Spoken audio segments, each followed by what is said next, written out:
আসসালামু আলাইকুম এভরিওয়ান। আজকে আমি আপনাদেরকে পারফেক্ট রসমালাই তৈরি করে দেখাবো।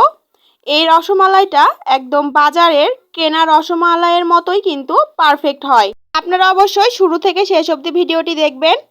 তো প্রথমে এখানে আমি 1 লিটার পরিমাণে দুধ খুব ভালোভাবে জাল করে নিয়েছি। দুধে যখন ভালোভাবে বলক চলে আসবে ওই পর্যায়ে আমি এখানে 1 চামচ পরিমাণে ভিনেগার নিয়েছি এবং তার মধ্যে 2 চামচ পরিমাণে পানি মিশিয়ে দিলাম। দিয়ে এই মিশ্রণটা দুধের উপরে ছড়িয়ে দিলাম। ভিনেগারটা দেওয়ার কিছুক্ষণের মধ্যে দেখা যাবে যে দুধটা ছানা হয়ে আসছে। সো এই তো দেখুন দুধটা কিন্তু একদম ছানা হয়ে এসেছে। এই পর্যায়ে আমি এই ছানাগুলো নামিয়ে পানিগুলো একদম ঝরিয়ে নেব। পানি ঝরিয়ে নিয়ে এই ছানাগুলো একটি পাত্রে নিয়েছি। এবারে হাতের সাহায্যে একদম ডলে ডলে এই ছানাগুলো মথে নিতে হবে। খুবই মিহি করে এই ছানাটা কিন্তু মথে নিতে হবে। এই মথার উপরে ডিপেন্ড করে যে আপনার রসমালাইটা কতটা পারফেক্ট হবে। সো আমি বেশ কিছুক্ষণ সময় নিয়ে এই ছানাটা ডলে ডলে একদম মথে নিয়েছি। সো এইবারে হাতে একটু তেল মাখিয়ে নিয়েছি। নিয়ে এগুলো ছোট ছোট রসমালাইয়ের শেপ দিয়ে নেব। আপনারা আপনাদের ইচ্ছা মতো গোল অথবা লম্বাভাবে রসমালাইয়ের শেপ দিয়ে নিতে পারেন, অথবা এর চেয়ে ছোট বড়ও করে নিতে পারেন। তো সবগুলো রসমালাই বানানো হয়ে গেছে। এইবারে আমি এই রসমালাইগুলো চিনি শিরার মধ্যে দিয়ে দেব। তো এর জন্যে আমি এখানে 1 কাপ পরিমাণে চিনি নিয়েছি।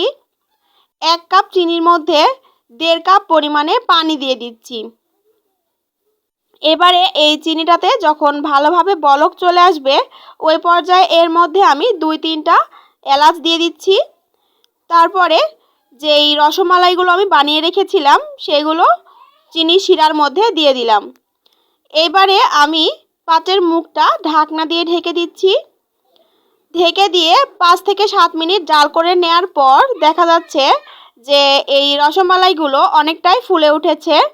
এবারে আমি ঢাকনা দিয়ে ঢেকে আরও 5 থেকে 7 মিনিট জাল করে নেব।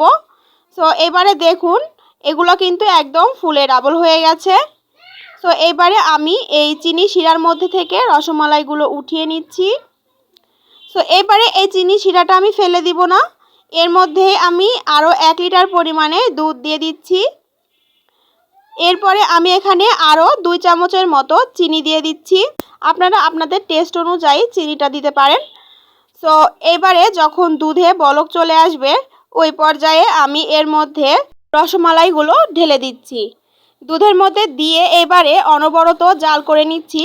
দুধটা কিন্তু আমি আগেই ভালোভাবে জাল করে ঘন করে নিয়েছিলাম, তারপরে রসমালাইগুলো দিয়েছি।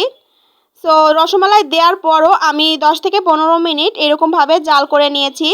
সো এবারে আমার রসমালাইগুলো পারফেক্টভাবে তৈরি হয়ে গেছে। আর আপনারা দেখে বুঝতে পারছেন যে দুধটা অনেক বেশি ঘন হয়ে গেছে। এবারে রসমালাইগুলো আমি একটি ঢাকনা দিয়ে ঢেকে রেখে দিচ্ছি। ঠান্ডা হয়ে গেলে পরিবেশন করছি। সো আপনারা দেখে বুঝতে পারছেন যে কতটা পারফেক্ট হয়েছে রসমালাইটা। আর এই রসমালাইটা খেতে কিন্তু অনেক বেশি টেস্ট হয়েছিল। আমার কাছে বাজারের কেনা রসমালাই এবং এই রসমালাইয়ের মধ্যে কোনো পার্থক্য মনে হয়নি। অনেক বেশি টেস্টি হয়। আপনারা অবশ্যই বাসায় তৈরি করে দেখবেন। আশা করছি আপনাদেরও ভালো লাগবে। আজকের ভিডিওটি যদি আপনাদের কাছে ভালো লেগে থাকে তাহলে অবশ্যই ভিডিওটিতে একটি লাইক দিবেন। সকলে ভালো থাকবেন, সুস্থ থাকবেন। আজকের মতো বিদায় নিচ্ছি। আল্লাহ হাফেজ।